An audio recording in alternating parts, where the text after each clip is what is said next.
So yeah, basically some people wonder how should we adapt to the antes, and my general advice would be to or basically keep the same ranges and just change your opening sizings a little bit to um,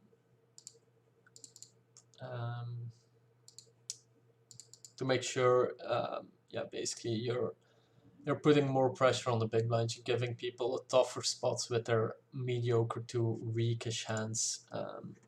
So if you go for a steal attempt, we have more full equity with the bigger sizings, and we also, if you go for value with our hands, we basically get more value with the bigger sizing. The second thing you could do is opening up your ranges and use the same sizings, which you see me do in the bottom probably, and mostly in small blinds. Yeah, it's a bit dependent. 10-9, we could bet here on the turn, but I'm just gonna try to get showdown. King Queen offsuit is a nice 3-bet candidate.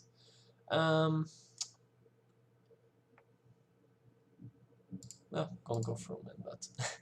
I know this looks really weird and greedy. But in those spots where we're up against very capped ranges, there's just not much money to be made. So I like to go for a small bet where we might induce our opponents and make money that way. So there are another 3-bet spots. Right. Yeah, I'm just gonna check the flop. Turn is close between betting and checking. Basically, we're not too worried about flushes. We're not too worried about king X because that doesn't hit too often. And now we're gonna bet small, and we're gonna have to call if he raises, basically. A7 suited, one of those hands again. Without antes, I would fold this generally. With the antes, it becomes a profitable open. Interesting flop. We could do a lot of things. We could go big, we could go small, we could check. I do like going for a check. The reason is that now it looks like we have a very capped range. But if we do hit flush, yeah, we're still expecting to be making a lot of money. We can actually go pretty big for value here, because this is a spot where we look really capped when we check the flop. So it's a really spot where he could get pretty sticky, because our hand does make a lot of sense, right? If you go on the turn, it's like, yeah, what value hands do we really have on this turn? Besides and tens, jacks, queens, maybe eights, and then a hand like 8-7 maybe. So yeah, our opponent might get sticky in those spots. We could go for a squeeze here, just gonna fold. Another spot where we could squeeze actually. Yeah, I'm actually gonna squeeze here in the spot. You could call, it's fine, but the problem with a hand like this is that it's hard to realize our equity post-flop. Out of position. So yeah, on this flop, we're just gonna give up. Yeah, not a lot going on. If he had at least a backdoor flush draw, I would bet this. But here, I expect still a bunch of ace-x in there. Yeah, I guess this guy can also have ace-6, ace-7. They both can have pocket 6, pocket 7s. Interesting turn. I expect to mainly have the best hand here. But if you get raised, obviously tough spot. But yeah, we need to bet for a bit of protection here, especially a lot of bet river cards. We're generally gonna have the best hand. So yeah, because we bet. And then river again, very tricky. Could do a lot of bet small, check. I'm gonna bet small. I think he's still gonna have enough 9-8, 7-8, 6-8 type of hands in there. That this might be a profitable bet here. Pocket 10s, too bad. Yeah, pocket 10s is still in there, pocket 8s is also in there. I expect people when they go for min raise pre-flop to be leaning more towards your middling hands. Pocket 10s is definitely a hand I wouldn't really expect in his range when he goes for min raise open. So yeah, that's I guess one of the better hands he can show up with there. But yeah, we do still get value again against a lot of worse hands. So I like my bet. We could consider raising here, we could consider folding.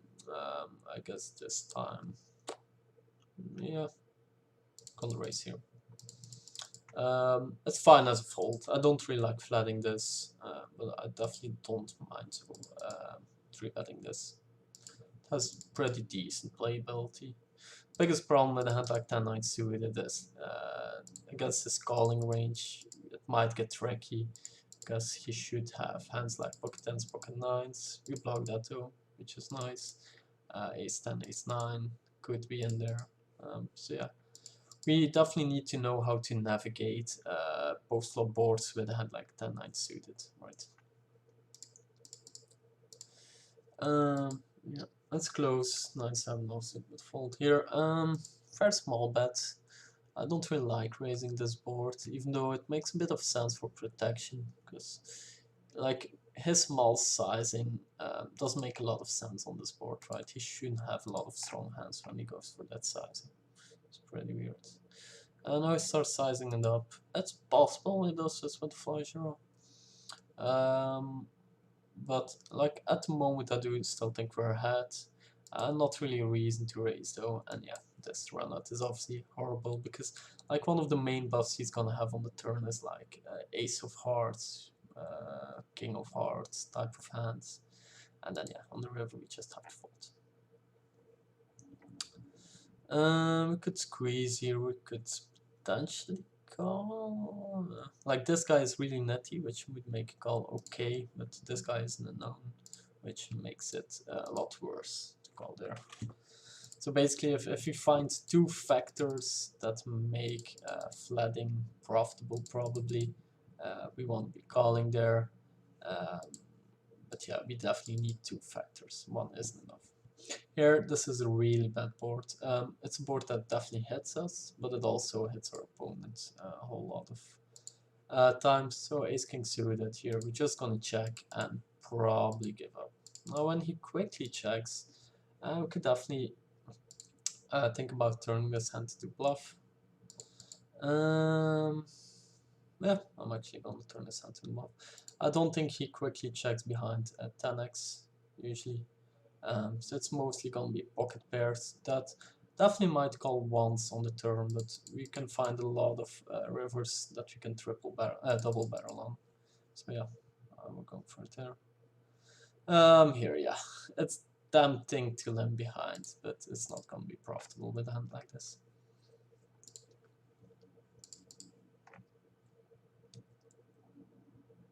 King queen offsuit.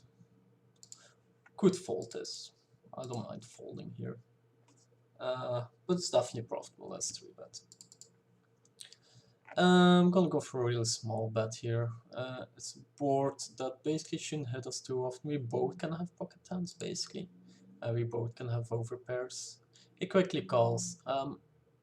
Probably gonna check behind and then bluff on club rivers. Maybe, probably not, right? Mostly bluff on those, yeah, like ace rivers. Here we definitely won't be bluffing. We block ace king, we block ace queen. Really good candidate. Even though this is a fish, so this makes it a bit worse. So actually I'm gonna go a bit bigger against the fish in these spots. Because they're not really gonna think about their own range too much. Well, versus a regular, I like to use a sizing that makes a bit more sense with an ace rise, right? And this guy has been really aggressive. Could potentially 4-bet for value, but yeah, calling is also definitely fine. And here we could go for value, but it's really hard. Like pocket tens, are we really gonna get value from that? Not sure there. And here with the pocket jacks, I guess I'm calling a really small bet, but I'm mostly just looking to get to showdown. It's gonna be interesting if you bet, because like I think this guy, like I've seen him make some really weird plays before. I guess he just folds, but I'm actually gonna give him a red tag because he seems pretty aggro. Oh, oops, shouldn't be him. And then here, the thing is, on this board, basically shouldn't hit anyone. Should hit a big blind to most, but still not a lot. This guy can have a bunch of pocket pairs here, but he's also gonna have so many Broadway hands that missed. So yeah, multi-way, it's definitely a decent spot to go for it. And here, yeah, like I've seen this guy be pretty aggro. I'm not sure at the moment, but I'm gonna start being a little bit more sticky versus that guy because he seems pretty aggro. Here we want to be looking at about 5 times his sizing. Yeah, a little bit more because we're deeper and because he made it pretty small. Something pretty small, so we always want to go a little bigger, give him worse odds to call, to step mine, or try to hit a good hand. Now this board is pretty horrible. They both can have 10s, 9s, this guy can have pocket 5s.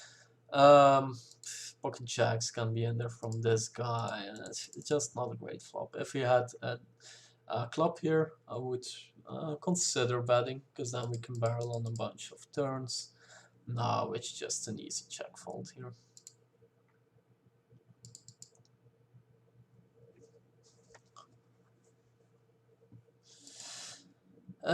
King 9 suited. We could go for a check raise. We could start betting.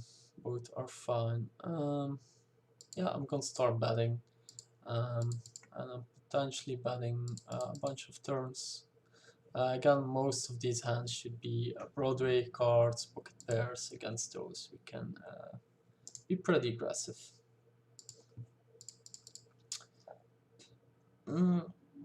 What I like to do against fishes is go for a pretty small raise here in these spots where they're not full stacked.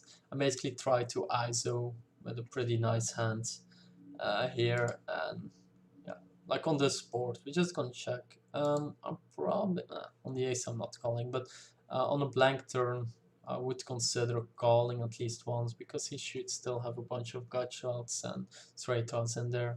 On the ace we're just folding.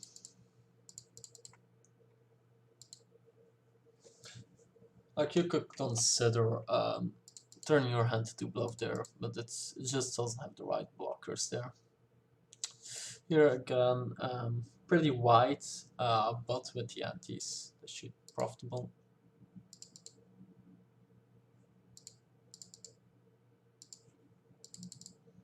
It's also close. Again with the antes, I'm gonna open this.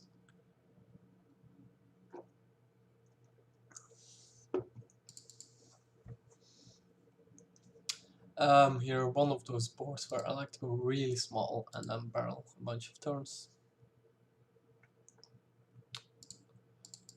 It's just one of those boards that shouldn't hit our opponent too often, and where he should be pretty scared of us. We hit top kicker, we're gonna bet, like we're gonna try to choose a sizing where we get calls from pocket 10s, pocket 9s, pocket 8s, you know. So something like this is probably the best here. He quickly calls. When people quickly call, I like to quickly bet again. Because I feel like in those spots they can get pretty sticky. Here, unknown, we could potentially 4-bet. Don't think most people are light enough in those spots.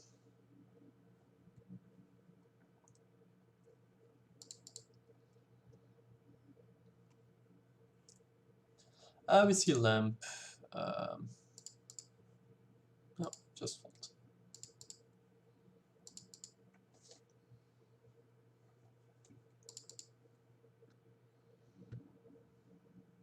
That's something I should definitely do more. Is like attack people, right?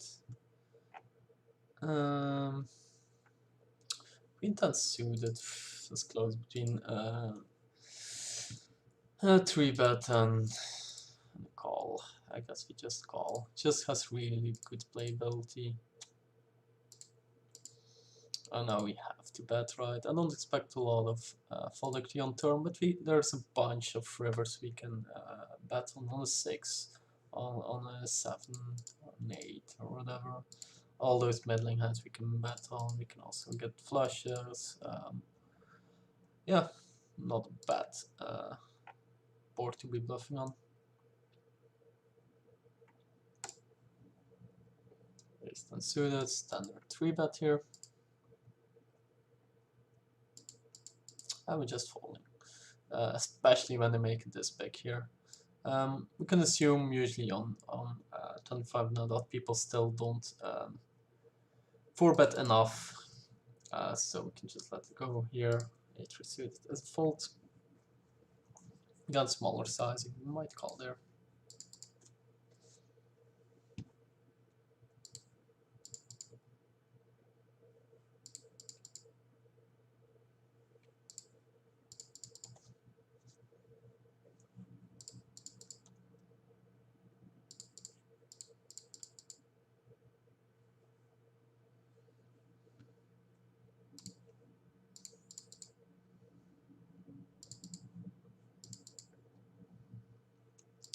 A6, it's a pretty decent hand to go for a check call here. We got a lot of showdown value, a lot of equity, not really a reason to start betting. Here, yeah, we might go for check raise, we might just start betting big. Yeah, I don't mind check raising. He should have a bunch of ace-x, he should also do a lot of bluffing here. So we're gonna go for a check raise. If he has an ace, he's probably not folding. And if he has like a weird hand that he just stabs with on the turn, yeah, he's probably giving up anyway. So not much more value to be had there.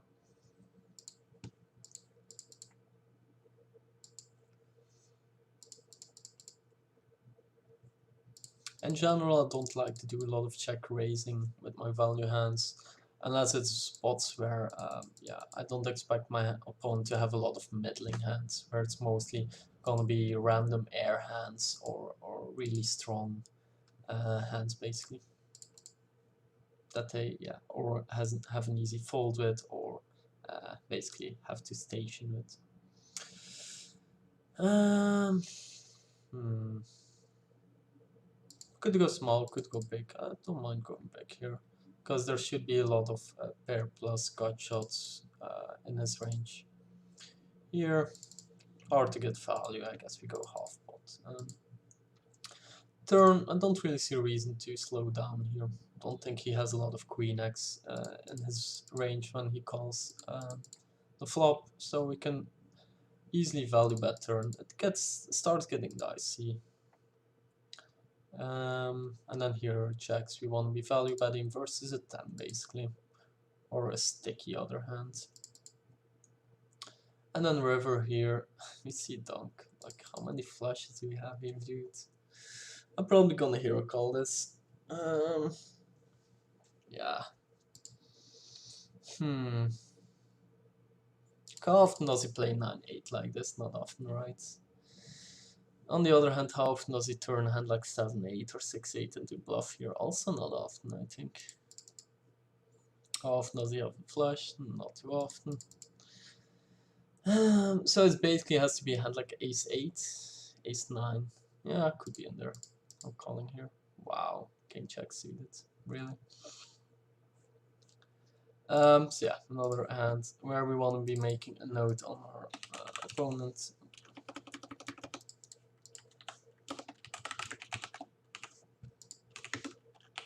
Scary river.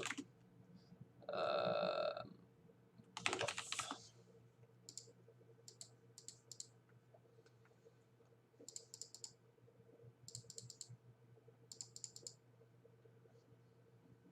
And yeah, and what I always advise you to in those maybe tougher river spots is think about it.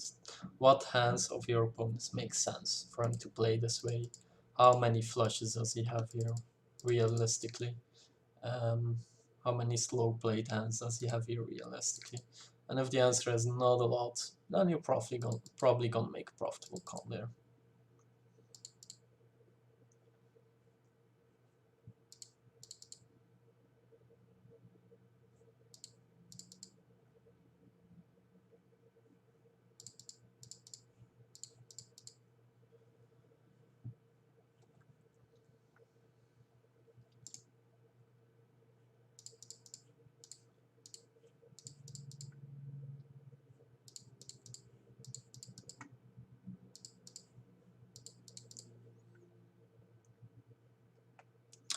Hmm. Against the fish, again, one of those spots where I like to go for really small ISO 3-bet, where I don't expect my opponents behind us to get too out of line, but I also don't want to go too big. with a hand like pocket eights. So it do make sense. It does make sense against a fish to go first sizing like this, where we can basically fold versus a 4-bet. Like this is an interesting spot. I think this guy is gonna have a lot of jacks, tens, nines in this range. Hands like ace king, ace queen. I'm just gonna check here, to be honest. Not a great spot to be betting versus that range. And then kings here. Yeah, I like to go big here. When he does check, I like to go for a really small bet here. Like, we probably beat hands like ace king, ace queen, but we don't really get value from it. So this is more a protection bet, which in general I don't really like. On the other hand, it's probably the best way to get value from this guy, even though, yeah, like I'm hoping basically he calls hand like ace king. It's really hard for him to have like a worse hand than ours to call there. So yeah, don't love it, but yeah, I also don't really love checking behind and basically giving him a free card here. So generally I don't advise to do a lot of protection betting, but against capped ranges sometimes you could do it. It does make some sense sometimes, but it shouldn't be the norm. Here ace 4, no reason to turn this into bluff. We could have potentially hero called the river, but yeah, obviously we're hoping to just get the showdown there.